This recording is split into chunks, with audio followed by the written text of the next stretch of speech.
Assalamualaikum warahmatullahi wabarakatuh. Selamat pagi anak-anakku yang kusayangi.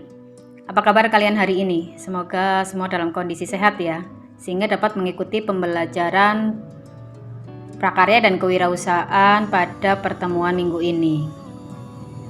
Minggu yang lalu kita sudah belajar tentang inspirasi budaya lokal non-benda. Maka kali ini Bu Atin akan menyampaikan tentang teknik-teknik produksi kerajinan berdasarkan inspirasi budaya lokal non-benda. Sebelumnya, apa sih kerajinan dengan budaya lokal non-benda? Yaitu usaha kerajinan yang inspirasinya atau ide pembuatannya berasal atau berkaitan dengan kebudayaan lokal atau tradisional dalam negeri yang bukan benda. Kemarin kan kita sudah tahu ya, yang bukan benda contohnya mitos, legenda, kemudian ada cerita rakyat dan lain sebagainya.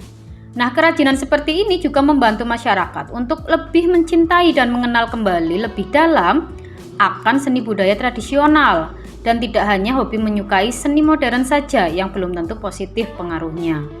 Nah, contoh beberapa kerajinan dengan inspirasi budaya lokal non-benda antara lain yang pertama adalah mebel etnis suku Asmat, kemudian seni ukir dengan aksara Jawa kuno misalnya, atau lukisan yang menggabungkan simbol-simbol kerajaan Jawa, atau kaos dengan gambar-gambar cerita rakyat, kemudian batik modern agar lebih disuka anak muda, atau kelompen, trompa, sandal gitu ya, sandal kayu dengan hiasan etnik dan lain sebagainya. Nah, kerajinan-kerajinan ini bisa diproduksi melalui beberapa teknik produksi. Antara lain di sini, teknik produksi dalam pembuatan kerajinan inspirasi budaya lokal non-benda adalah teknik bentuk, teknik jahit, teknik ukir, teknik anyam, teknik tenun, dan teknik ikat celup. Kita akan bahas satu persatu. Yang pertama, bentuk. Teknik bentuk dapat digunakan untuk membuat kerajinan dengan inspirasi budaya lokal non-benda berupa gerabah. Kerajinan gerabah umumnya memakai bahan tanah liat. Melalui teknik pijat dan pilin, putar dan cetak, kerajinan gerabah dapat diciptakan. Alat-alat untuk menunjang proses pembuatan kerajinan gerabah antara lain adalah meja putar, baik manual maupun elektrik, kawat pemotong, tempat air, spons, dan putsir. Nah, di sini kerajinan ini dapat misalnya gerabah guci gitu ya, yang digambari cerita rakyat misalnya. Nah, itu akan menghasilkan kerajinan berdasar inspirasi budaya lokal non-benda. Kemudian berikutnya, selain bentuk ada juga teknik jahit. Teknik ini digunakan untuk membuat kerajinan dari bahan seperti kain maupun karung. Jahit sering secara manual atau modern dengan mesin. Teknik jahit berfungsi untuk merangkai potongan pola kain menjadi kerajinan bernilai guna. Teknik jahit juga bisa berfungsi sebagai ornamen, yaitu dengan menerapkan teknik quilting atau jahit tindas. Alur jahitan bisa dibuat dengan arah yang kreatif sehingga membentuk bentuk tertentu. Berikutnya, selain itu ada teknik ukir. Nah, ini ukir atau memahat ya di sini ya. Bahan yang dapat digunakan untuk membuat kerajinan yang memakai teknik ukir antara lain adalah lilin, sabun, batu, kayu, dan sebagainya. Teknik ukir merupakan teknik dalam pembuatan ornamen. Bentuk ukiran pada bahan lunak berupa ragam hias flora, fauna, maupun bentuk-bentuk figuratif dan abstrak. Alat yang digunakan untuk mengukir bahan lunak yaitu seperti alat ukir atau putsir. Nah, biasanya ukiran yang detail, rumit, dan rapi itu akan memiliki nilai yang lebih tinggi dan harga jual tentunya yang lebih tinggi pula. Teknik berikutnya adalah teknik anyam. Anyam merupakan kerajinan yang umum dilakukan oleh penduduk daerah di Indonesia. Anyam digunakan untuk menghasilkan barang-barang keperluan sehari-hari seperti keranjang dan tikar. Anyaman dibuat dengan menyilangkan dan merangkai lembaran-lembaran bahan lunak hingga menghasilkan berbagai motif. Sebagai ornamen, motif akan terlihat lebih menarik apabila bahan yang digunakan terdiri dari beberapa warna. Nah, ini sekarang yang lagi ngetren ya, anyaman-anyaman ini ya. Ada tas anyam, kemudian ada tempat-tempat atau wadah yang dari anyam sekarang estetik gitu ya. Kemudian banyak digunakan oleh orang-orang modern gitu ya. Padahal ini menggunakan teknik anyam. Kemudian Ada juga tenun. Nah, tenun ini menjadi salah satu kain khas di masing-masing daerah ya.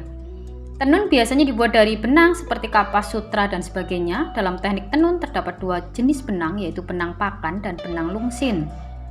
Pakan adalah benang tenun yang disusun sejajar, memanjang, dan tidak bergerak. Sedangkan lungsin adalah benang yang digerakkan oleh tangan pada alat tenun untuk diselipkan pada pakan. Nah, ini masing-masing daerah di Indonesia memiliki khas tenun masing-masing. Ini salah satunya contohnya songket gitu ya. Karena penggunaan pengerjaannya itu masih sangat manual dan itu memiliki nilai seni yang sangat tinggi. Kemudian yang terakhir, ya, ini yang akan kita aplikasikan yaitu ikat celup. Nah, ini dengan teknik diikat gitu ya, kemudian dicelupkan ke dalam pewarna sehingga menimbulkan motif. Nah, ini teknik ikat celup dalam bahasa Inggris biasa disebut tie-dye. Ini lagi in banget nih, lagi ngetren banget di kalangan muda ya. Merupakan teknik mewarnai kain dengan cara diikat, kemudian dicelupkan pada zat pewarna. Proses pembuatannya dapat dilakukan menggunakan kain, lalu digulung atau dijelujur. Lalu kain diikat hingga kencang. Pada tradisi Jawa, teknik ini dikenal dengan nama batik jumputan. Kalau di Jepang mungkin dikenal dengan shibori. Nah, ini sebutannya beda-beda tiap negara. Tapi inti tekniknya sama, yaitu ikat celup. Nah, ikat celup inilah yang nanti akan kita produksi atau kita buat di semester 1 ini. Dengan keterampilan kalian, dengan imajinasi kalian, ide kalian, kemudian kalian bisa melihat berbagai ide-ide atau melihat referensi dari YouTube itu banyak sekali sehingga bisa menghasilkan motif-motif yang luar biasa. Ya. Teknik ikat celup sederhana tapi nantinya akan membuat kita takjub dengan hasil motif yang kita buat sendiri. Maka dari itu, kerajinan apakah yang akan kita produksi di semester ini? Coba gali potensimu.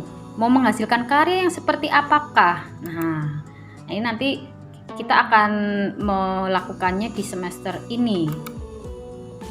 Coba kita lihat ya, bagaimana sih tahapan pembuatan kerajinan? Yang pertama adalah menentukan ide ya. Kamu bisa menulis sketsa semua ide yang membuat kerajinan. Mungkin saya terinspirasi dari cerita rakyat, saya terinspirasi dari apa gitu ya. Nah, kemudian pilih beberapa ide menarik, kemudian kembangkan. Kemudian dari sketsa kita buat. Kemudian tekniknya mau bagaimana, prosedur pembuatannya mau bagaimana. Yang kedua, menyempurnakan ide. Kalau tadi kita udah punya ide banyak, kita mengerucut salah satu saja idenya. Kemudian buat rancangannya, buat polanya, ukurannya, bahannya apa, tekniknya mau bagaimana. Ya, kemudian pasarnya bagaimana, kira-kira bisa dijual atau tidak. Terus kamu buat sketsanya dulu. Nah, kemudian yang ketiga, ide sudah ada, kemudian disempurnakan, lalu wujudkan ide itu. Dalam tahap ini dilakukan pembuatan kerajinan dengan inspirasi budaya lokal non-benda sesuai dengan tahap yang telah ditentukan. Jadi dari ide kemudian dibuktikan dengan membuat hasil karya, gitu ya. Nah, contoh-contoh hasil karya ini seperti contoh hasil karya kakak-kakak kelas kalian, siswa-siswi SMA Negeri 1 Cilacap ya. Nah, ini adalah salah satu teknik ikat celup yang dihasilkan oleh kakak kelas kalian. Nah, bagus-bagus kan ya? Nah, nanti kalian mungkin bisa terinspirasi atau melihat referensi dari YouTube, dari mana saja kalian bisa. Nah, ini contohnya nih, setelah menjadi kain seperti ini kemudian dibuat baju. Ini hasil karya sendiri ya, walaupun mungkin kalau belum bisa jahit maka dibawa ke tukang jahit, tapi bahannya, motifnya ini adalah hasil karya sendiri. Ini kakak kelasmu juga, ini adalah hasil karya sendiri. Nah, di semester 1 ini untuk menghasilkan karya kita mengerucut ke pembuatan batik ikat celup yang sederhana tapi bisa kita buat semenarik mungkin, dari teknik perwarnaan, kemudian dari motif, kemudian nanti akan dibentuk apa. Yuk, mulai dari sekarang kalian bisa mencari ide, mencari inspirasi. Bisa googling, cari, oh seperti apa yang pengen saya bentuk di batik celup ini. Kata lainnya adalah jumputan atau shibori atau tie-dye. Nah, tie-dye ini kan lagi ngetren sekali nih. Baju tidur, kaos, tas gitu ya, jaket, bahkan topi. Nah, bermotif tie-dye, padahal sama aja, di Indonesia juga ada namanya jumputan. Oke, semoga materi ini bisa dipahami. Berarti persiapan nanti ke depan kita akan coba memproduksi sendiri batik ikat celup ini. Terima kasih atas perhatiannya, semoga bisa dipahami. Assalamualaikum warahmatullahi wabarakatuh.